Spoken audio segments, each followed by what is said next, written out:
Okay, so we're looking at the inverses of the trig functions. Real quick refresher on what an inverse of a function means. It means basically the complete opposite. Now, mathematically, it's a little bit more dense than that. If you have an equation and you're finding the inverse, you basically take your x and your y and you swap them and then solve for the new y, and now that's your inverse. So it's almost like you're turning it inside out. In terms of a graph, it reflects over this dotted line, which is actually the equation y equals x. The original was, for example, the quadratic function. If I reflect that over the dotted line, I end up with this graph over here. This one. Now, you'll notice I made this part bold, and then I made a smaller graph here. And the reason why, can you tell me what's wrong with this graph as a function?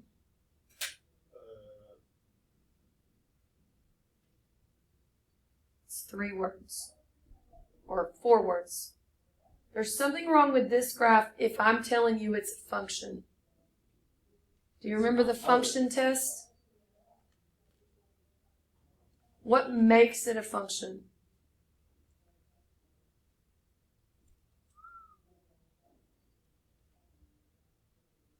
Do you remember what this was called?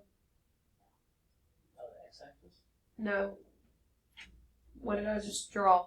A line. What direction? Up. Starts with a V. Thank you. And what do you notice the graph does?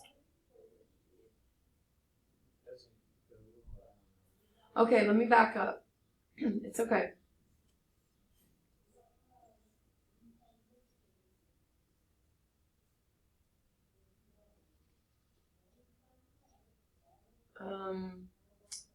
Let's say we got like food in here, okay? This is not a calculator. This is a vending machine. Okay.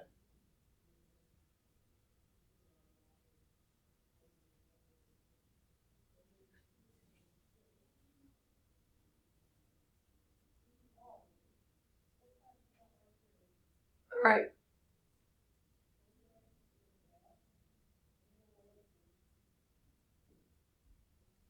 All right. Vending machine, right? You walk up and you do what? Put your number and You put money in, okay? Right? So you walk up and you put money in, yes? And what comes out? food. Food. Right? How much food? One. One item.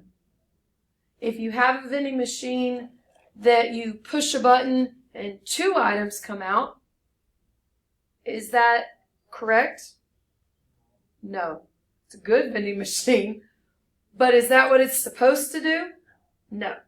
If you have a vending machine where you push a button and nothing comes out, is that correct? No.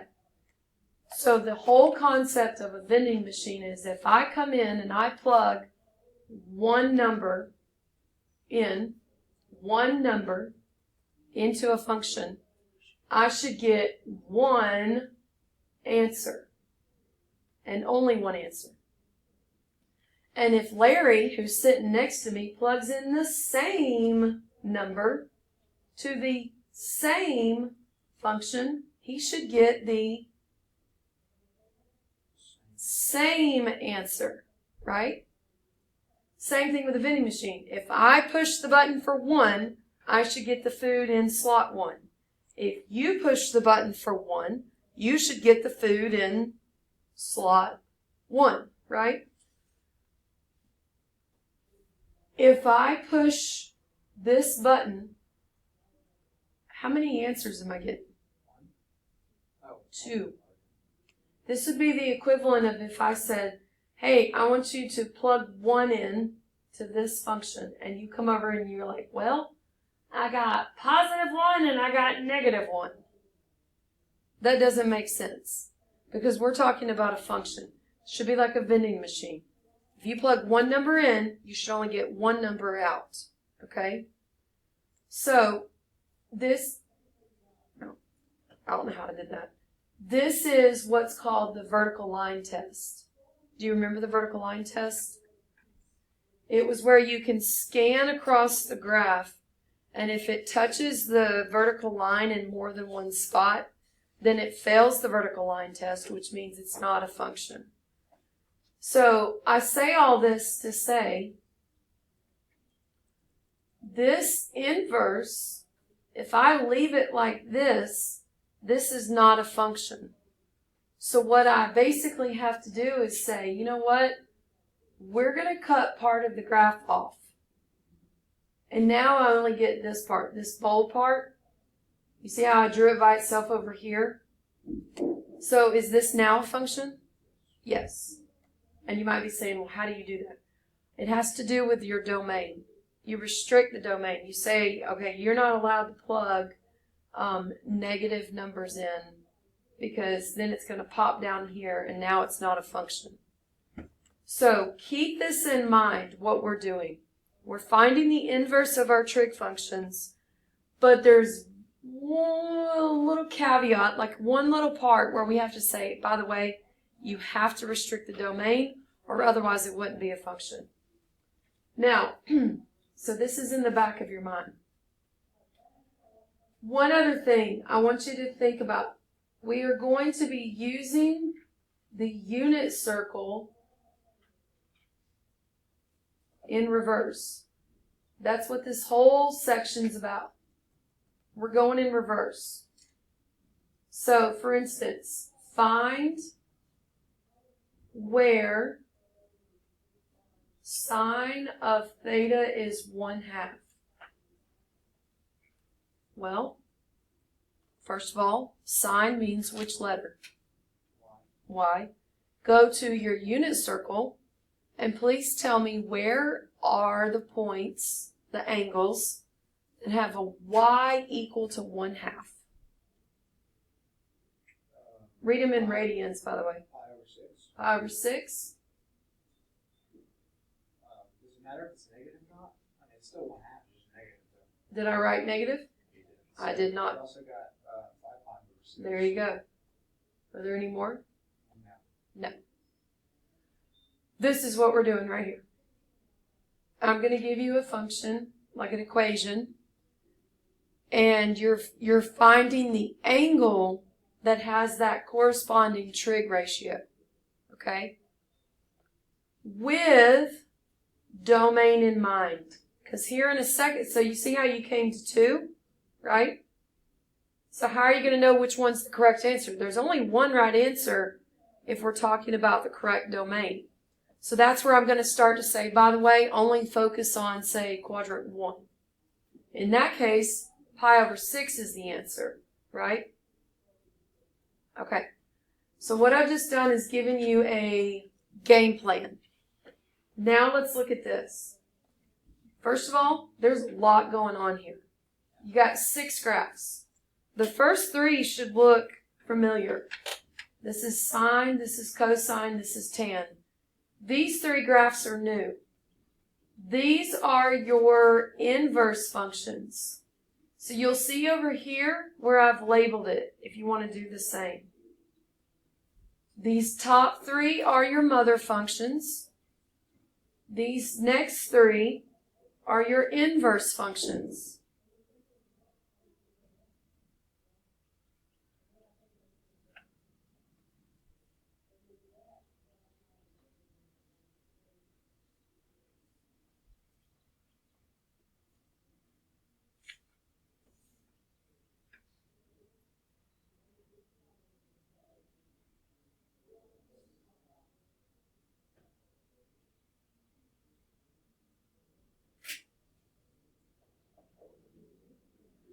Okay, here's my question to you. You see this red line right here?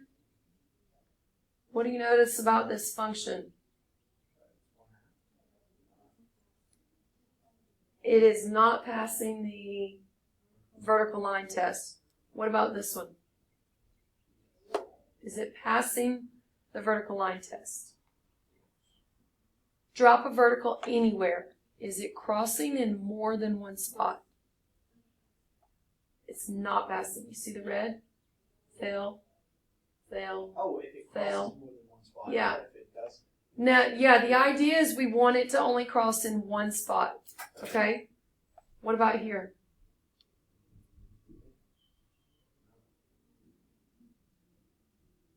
This is the equivalent of punching this number on the vending machine and you get 4 items, which would be a non-functioning vending machine, right? It's a good one, but it's not functioning. So all 3 of these fail the vertical line test, which is exactly what my note is right here. Fails V test. You need to make a note of that. All 3 inverse functions fail the vertical line test. So what do? Well, if it were a regular function, we would restrict the domain. But we just turned the function inside out. So instead of restricting the domain, we're going to restrict the... What's the opposite? Yes. Yes. If it were a regular function, you would restrict the domain. Because the function has been turned inside out, your domain and your range just got switched. Because X and Y switch places.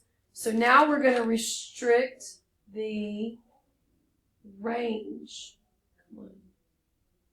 Restrict the range. Should have known by the end of the day that was everything.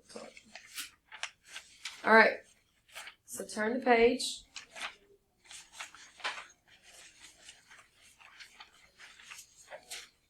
Okay, there's a lot to take in here. If you have a highlighter, it would help. Okay. So let's look at this little by little. Don't just start writing everything down. Stay with me. Let me draw a big rectangle.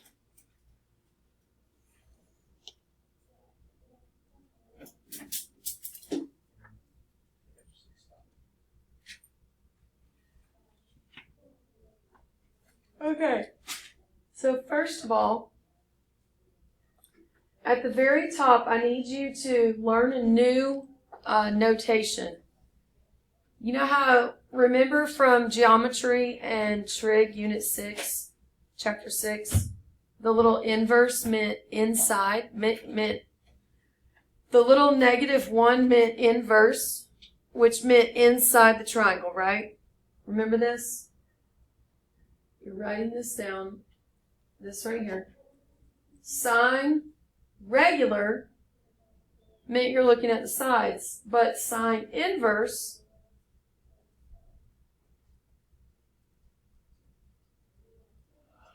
meant you're looking inside the triangle. Inverse, inside, at the angle measure. Remember this? So for instance, like if I had a triangle,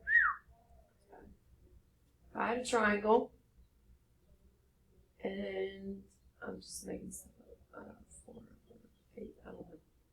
If I wanted to know what is the measure of this angle right here, I'd say to myself, well, from here I got opposite, hypotenuse, so sine of theta is opposite over hypotenuse.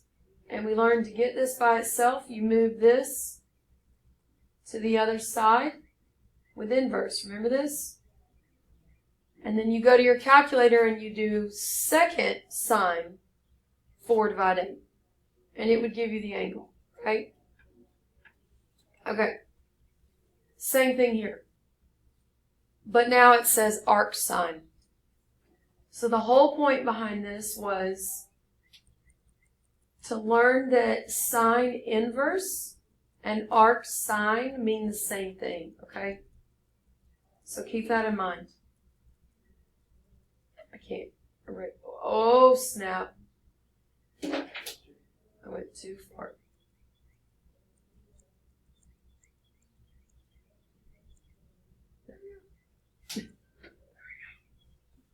Okay. It's so bad. All right, let's look right here. Here's your three trig functions flipped inside out. So these are the inverses, right? Notice which one again is the only one with an asymptote. Which one has an asymptote? What that is again? That imaginary line that the graph cannot cross. The tangent.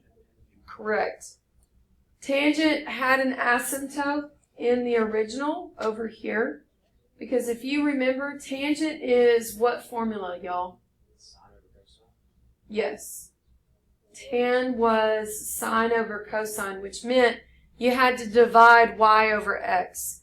And we learned that at two specific parts on your unit circle, on the unit circle, here and here, this is 0, 1. Remember? This is 0, -1. So tangent here, pi over 2, is y over x. What's the problem, Houston? It's 0. You Can't have a 0 on the bottom, so this ends up being undefined. Same thing here. This ends up being 3 pi over 2, -1 over 0. This is a problem. Undefined. So because the tangent function has an undefined value every time it hits 90 and 270, that's what creates this list of asymptotes.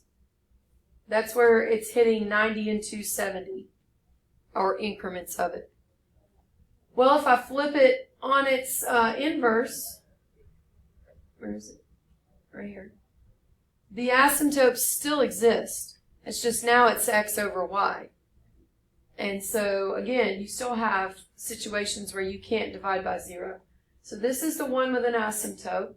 These two don't have asymptotes. Now, look over here. Your domain of sine inverse that we're going to restrict it to, these are our restrictions, is -1 to 1. I have color coordinated this with my highlighter. If you have a highlighter, please make yours match mine. Do you have highlighters? Should I pass them out to your class? You can, if anyone, does anybody need one? So, just get you one.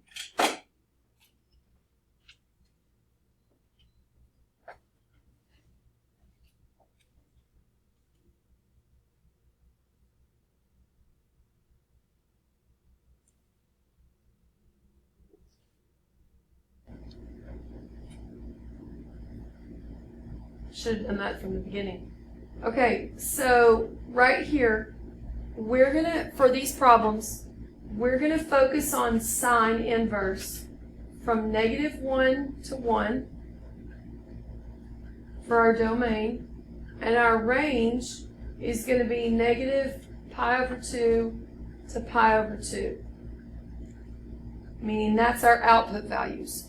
So we can only plug in values between these two, and we should only get answers between these two, okay? Cosine, very similar. Come over here. We're going to focus on this little section. It's still -1 to 1, but then in the output, we're going to focus on 0 to pi. I'll show you what this means in a second. It's not nearly as bad as it sounds. So you can only plug in numbers between -1 and 1, and you can only have answers between 0 and pi. Tangent is a little different. What do you notice changed from this to this? It's no longer in brackets. No longer brackets, Or anything. and it also includes now infinities. That's because tangent is on its side. So for this particular snippet, because it's running left to right, it doesn't violate, like, you know, as soon as this graph starts curving here, it's violated the vertical line test. You see that? Or as soon as it starts curving there, it's violated the vertical line test. This graph can curve all at once because it's just going to keep going that way. And it can curve all at once because it's just going to keep going that way. So domain is not at all a problem. But your output, your range, I only want to focus from here to here. I don't want anything allowed up here or down here. And now because those are asymptotes, dotted lines means can't touch this. Dun, dun, right? Now on your paper, I'm pretty sure it says parentheses, doesn't it? But they weren't very dramatic, so I made them even bigger. Same thing here, but this really doesn't matter because it's infinity. This is the one that matters, okay? So your output cannot actually include pi over 2 because it's a parenthesis. But it can be between negative pi over 2 and pi over 2, okay? All right. Wait, so it can be negative pi over 2 or it can't be? Can't. So it can't be. Can't be. And you'll see it in practice here in just a second. Okay, so I say all this to say, how do I get rid of this? Cut. There we go. I say all this to say, you see what we did here? We highlighted, right? Let me show you what this means. So you see how right here we highlighted the snippets we liked? Right here is where I've drawn just that. Like there's no other extra part of the graph available. So these three pieces right here are the highlighted portions up here. It's just now they're by themselves, okay? And then now I've copied underneath it the domain and the range. Notice those domain and ranges there are the exact same thing as written here. You see that? So this is duplicate information. Why did I draw it twice? Because, one, the rest of the graph is gone. So now you're just focusing on what you need. Two, I'm giving you a visual. The visual for what's allowed to come out of sine inverse, meaning what's allowed, where do my answers need to come from? In sine inverse, it needs to come from negative pi over 2 to pi over 2. You need to know where that is on your unit circle. You should already have memorized that pi over 2 is 90, right? Okay, so think from initial position. Negative pi over 2 is down, right? Negative down. So negative 90 to 90, which means I'm only using answers from quadrants 1 and 4. Now you do have to watch out because it has to be negative, so you can't say it's 270 to 360. No. It's negative 90 to 0. You with me? Or 0 to 90, so be careful there. Cosine is the easier one. Cosine is, look at your range. You're allowed to have answers from 0 to pi. What would that mean? Quadrants 1 and 2. So if you have a cosine inverse problem, you will only look at quadrants 1 and 2 for your answer. You will ignore quadrants 3 and 4. This is how you get rid of the extra answers. Because the question is like, okay, there's multiple right answers. How do I know which one it is? What's your range? What's your restriction? Tangent is exactly like sine. So while there's 3 different functions, there's really just 2 different shaded regions that are allowed. But you do have to be careful here. Watch. What did I draw? Open circles. I drew open circles because negative 90 is not allowed, 90 is not allowed. So you do have to be careful.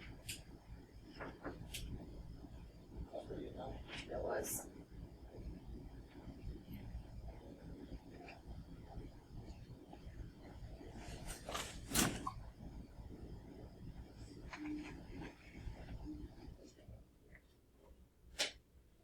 Do y'all need to go wash your hands or anything? I just realized the thing's been, oh, well, it needed to record.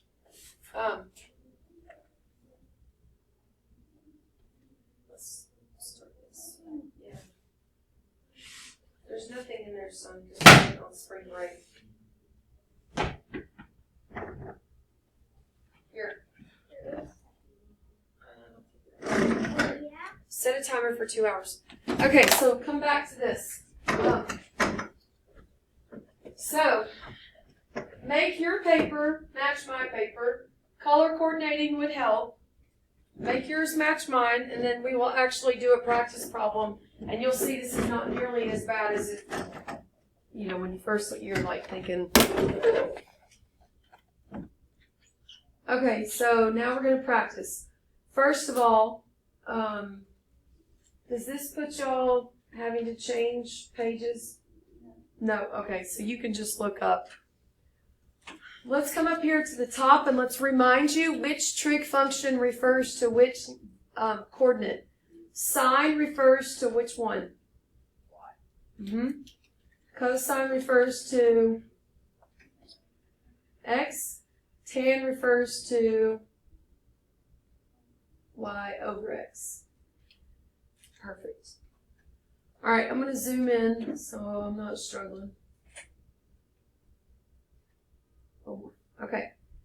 This says, find each of the following function values. It says, sine inverse of root 2 over 2.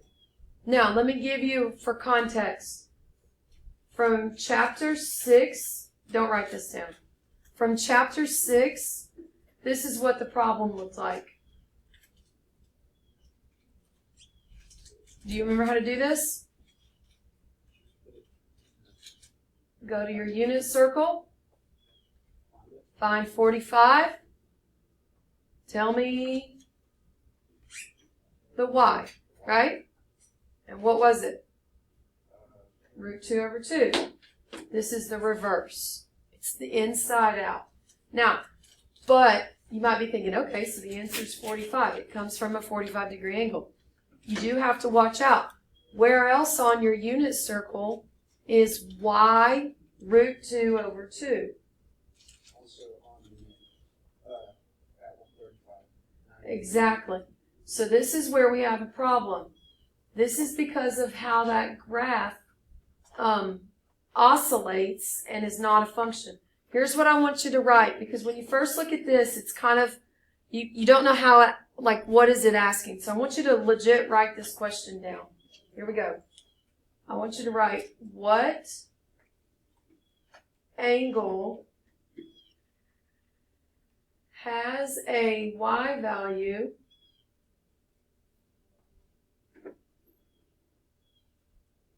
of root 2 over 2 within, I'm abbreviating within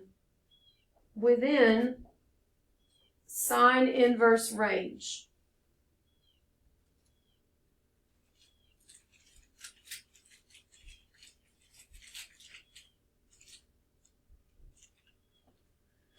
Now, go to your unit circle. You are only, what you can do, some people did this backward. Like, I had some kids immediately go to the unit circle and find everywhere that y was root 2 over 2. And then they wrote it down. And then they would go to the range restriction, and then they would cross out the one that's not allowed. Then I had some people go to the range restriction, figure out what quadrants you're allowed to look at, and then answer it. So you get to decide which way you want to do this, okay? Go to your range restriction for sine. Sine inverse, which one is it? I'm on it. It's this one right here, right? Sine inverse. So what quadrants are allowed? It goes 1 and 4. 1 and 4 is allowed. So come back over here. You could tell yourself quadrant 1 and 4 if you wanted to say to yourself, like, okay, only look at 1 and 4. Now, go to your unit circle.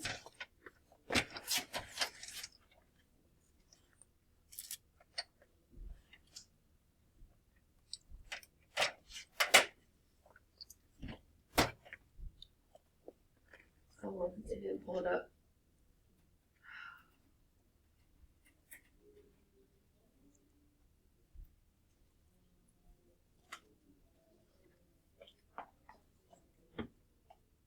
What are you doing, son? You said you wanted to watch Night at the Museum. I changed my mind. Okay, so sign says we can look here or here. You gotta bear with me, my computer is struggling. We can look here. Golly. Oh, my board's working today. I just realized. So here we go. We can look here or here. Okay, we're looking for y is root 2 over 2. So that's right here. That's it, right? Now where's the other one? I'm going to go to red. Red means wrong. The other one's right here. But it's not in your restriction. So you can't use that one. So that's how you know this is the right answer. So you would say pi over 4 or 45 degrees is the answer. So I keep forgetting the board works. So we'll come over here and we'll say that theta is pi over 4 or 45 degrees.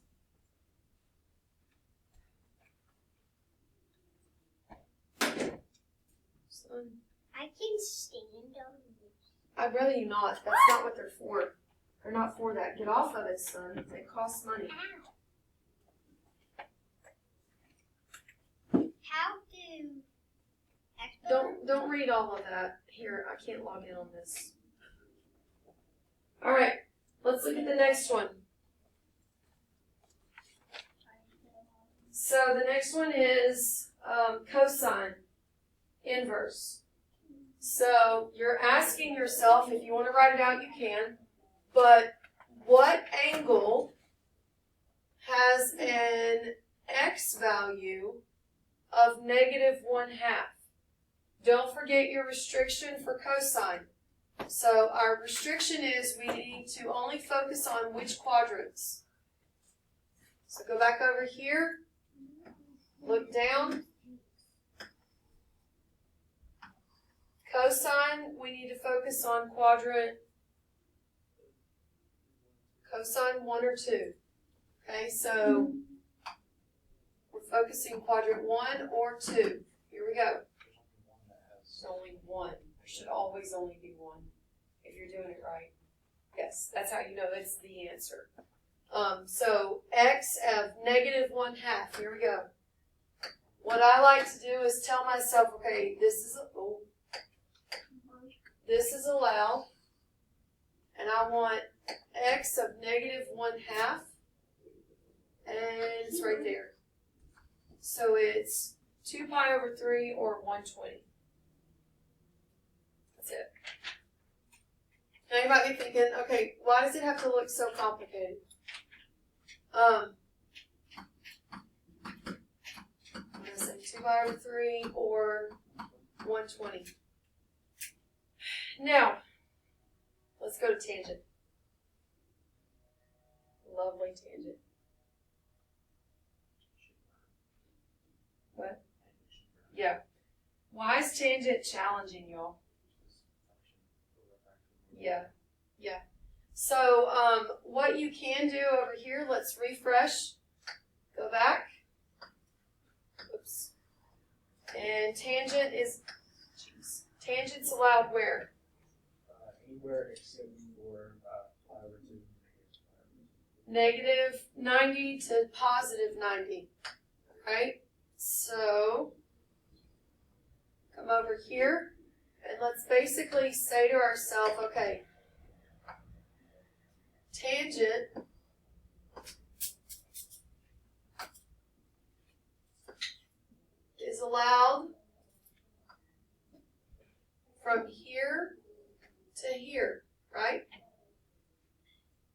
That's me just sketching it, like what's allowed.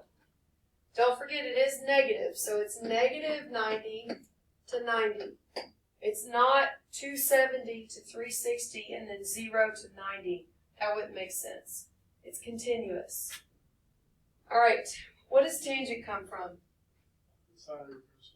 Okay, so our question is, what angle has a tan value, well, tan is y over x,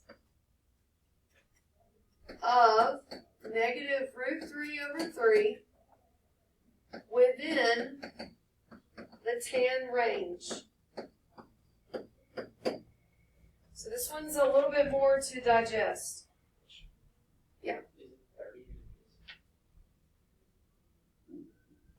Oh, so let's look at it. All right.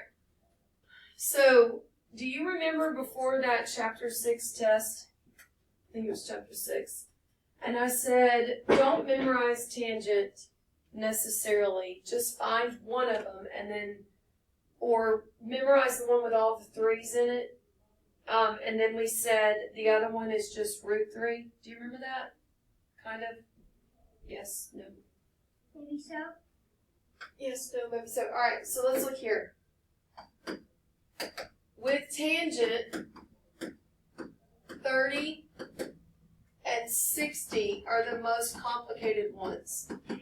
Because tan 45, what do you notice about all the x and y's at every 45-degree angle? They're the same. So you always get 1 or negative 1. 30 and 60 are the only ones that are problems. Do you remember this? We found it one day. We said, so tell me the coordinate point for 30. What's the coordinate?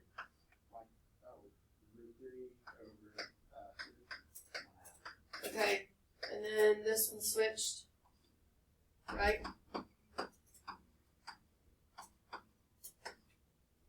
So we're going to do y over x. So tan of 30, y over x would be 1/2 over root 3 over 2. Keep, change, flip. Keep, change, flip. So 1/2, change, flip it. So this is the one, if you remember, and then you have to rationalize it. It ends up being, and we said that chapter, I said, remember, tan of 30 is equal to the one with all the 3's. Because 30, 3, 3. And then tan of 60 is nice. It's just root 3. So it would be 150 because it needs to be negative. You need that one. All right, so let's go. You're faster than me. All right, so coming back over here. So something you would want, like when we take this test, you would want to write on your formula sheet, kind of like to the side, tan 30 is root 3 over 3, and tan 60 is just root 3. So now the question is a little easier. What angle has a tan value of negative root 3 over 3, but it's within that tan range? So tan lets us run from, so let's come over here.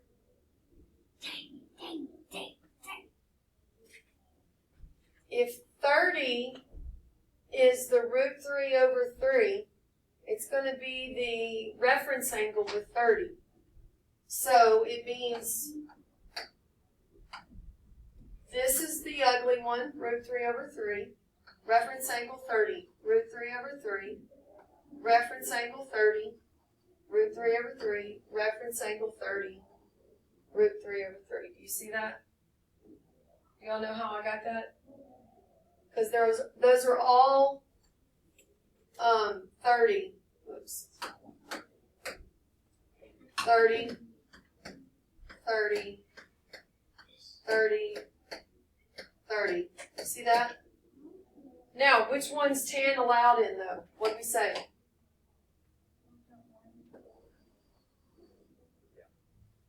So it's got to be, is it? And it was what? Is it positive or negative? It's which one? It's negative. So, winner, winner, right there. Now we have a problem, Houston. No, this would be root 3. Oh. Negative root 3. Oh. It's the increment, not the increments of 30. Yeah. It's the reference angles of 30 that are root 3 over 3. And then the reference angles of 60 would be the root 3 by itself, okay? Now, here's the problem. So let's come back over here. From our unit circle, we just found it to be, what was it, 11 pi over 6? Or 330 degrees. Is that right?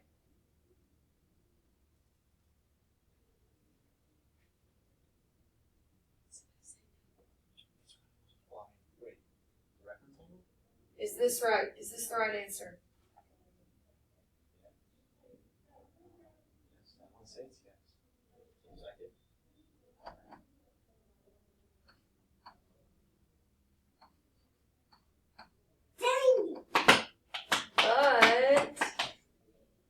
But tan range runs from what again? What was the range? Oh, it wasn't bracket. It was what? We said the range runs from negative pi over 2 to pi over 2, right? Is this within that range? Negative 90 to 90.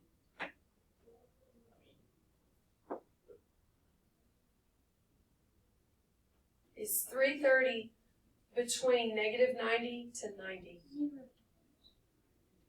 No. Clearly too big, right? Okay, so all you have to do, this is still the right answer. All you have to do is you have to say to yourself, it's not 330. If this were 0 and I drop down a 30-degree reference angle, it's negative 30. So, sine and tangent, those are the only ones that do this. That's why cosine's easier. Cosine's like cruise control, because it's just quadrants 1 and 2, and you take exactly what you see. Sine and tangent are tricky when it's in quadrant 4, because this is not surface value, this is negative. So you have to do the negative reference angles.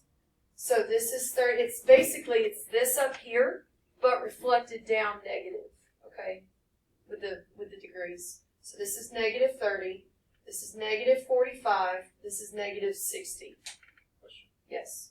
If it is, since that's tangent, right, wouldn't cotangent be on the opposite side? Or is that how it works? Since it's like the opposite? I would, if it were me, I would just do 1 over 10. But is that how it would also work though? Like I'm just wondering, like, with sine being flipped over, you know what I mean?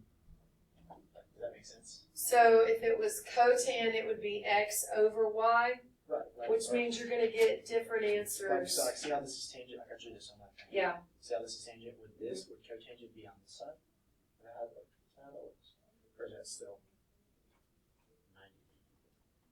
Cotangent is going to be 1 over 10. Okay, so you just do So- it over 1. Yes. Yes. It'd be much easier than trying to graph it. But I don't even know that we do that. I don't think. No, we don't. Okay, so coming back over here, make a note. You know, this was your answer, but it's outside of your range. So you have to calibrate it down. So the correct answer is actually negative 30 or negative pi over 6.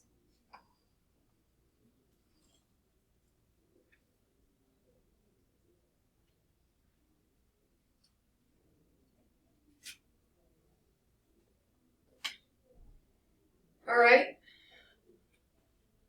Come down here to the bottom. You're going to love this. When Do you remember what I told you whenever you're given like a bunch of decimals? That is your clue that you're using your calculator.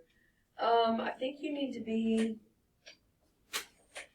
radians. Yeah, it's radians. So you need to be in radian mode. It says round the radian measure to 4 decimal places. So please change your mode to radian. Dang! And this is where you're doing the whole like second cosine. This is a gift to you. It's beautiful. Is it not? I love it. Is it really a gift? Yes. Is it from you or Tiana? From me. Does Okay. it look like Tiana painted that? No. It's a masterpiece. I'll have to. What else do you see a chicken with a mohawk on it? You know what? Does this mean you're passing art now? I have a 98. Art is not hard. All right. Oh, you'd be surprised when you get in 20th grade. Is that a grade? That sounds about right.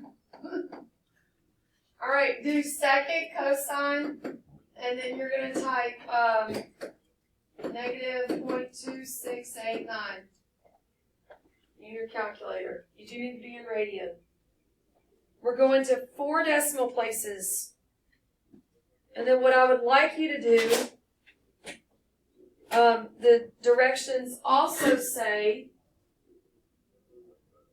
and degree. So what I'd like you to do is either answer them all in radian, and then you may be like, okay, now I'm just going to switch to degree and repeat. Or practice your converting from radian to degree. It's up to you. Yeah. Remember we said you multiply by the one you need? Dang! Yeah. So then, once you have that other decimal, So your radians are 4 decimal places and your degrees are just 1.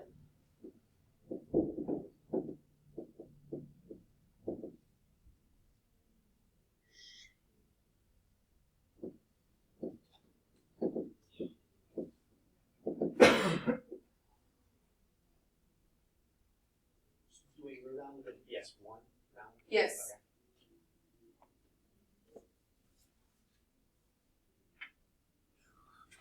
Okay. I'm insane. We convert by doing this. It's not here. So you would type this in the calculator right here. You would be in radian mode, of course. Right. Type this in, Yeah, and it's okay. going to give you this.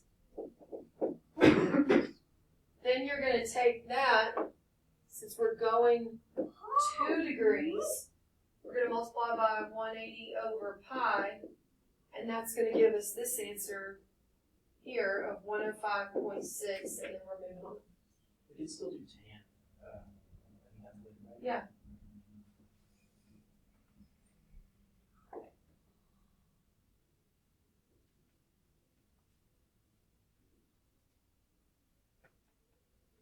Dang it. Yo, this is a hard level.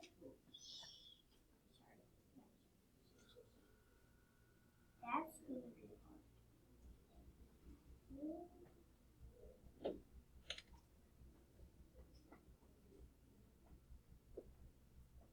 Now, when you get to D, you're going to get an error. Why? Let's go. Keep going. Yeah, not quite. Okay, so look at this. Look at the slide up. This slide. Look at what was allowed to be plugged into cosine. What was allowed to be plugged in? What's the yeah like when I say what's allowed to be plugged in, that means Oh, like what's in between? like the domain. So what was allowed? Sorry. 2.5 Rocky. Is it 0 to way? No, that's the output. What's the input allowed? Cosine. Your input. Oh, negative 1. Right. All right. What's the problem here?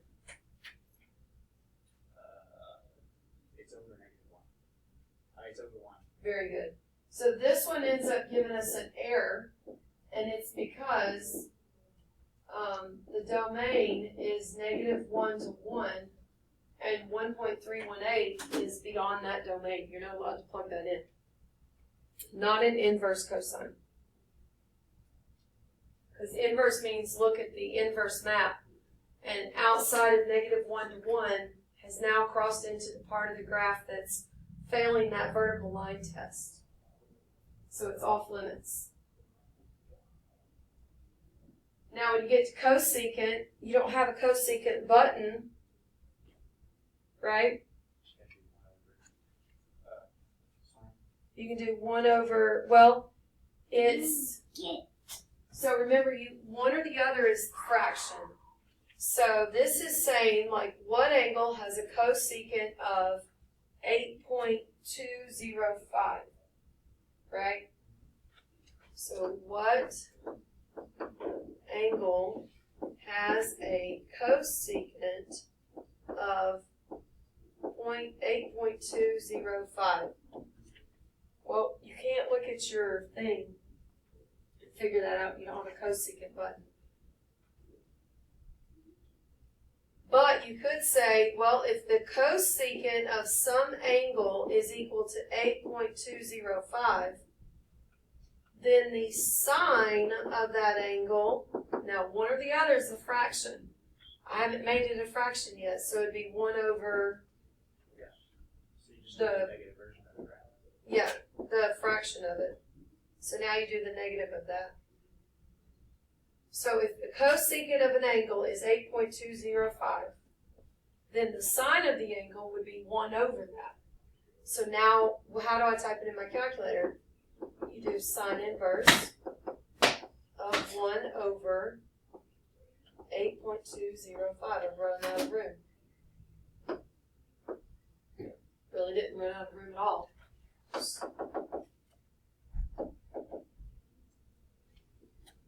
I get $0.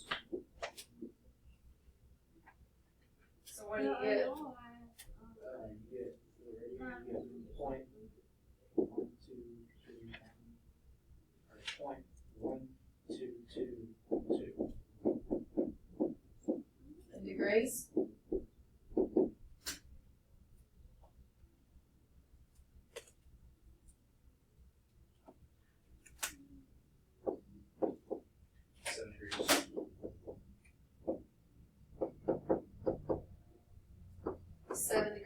Very good. Did y'all get these? Would you say this is easier than? Yes, because this is actual calculations. Okay, so it's not. I find this easier. Yeah, it seems easier. The next slide was just more practice of the same thing. Yeah. So that's a good place to stop so that Garrett can catch up. You're back.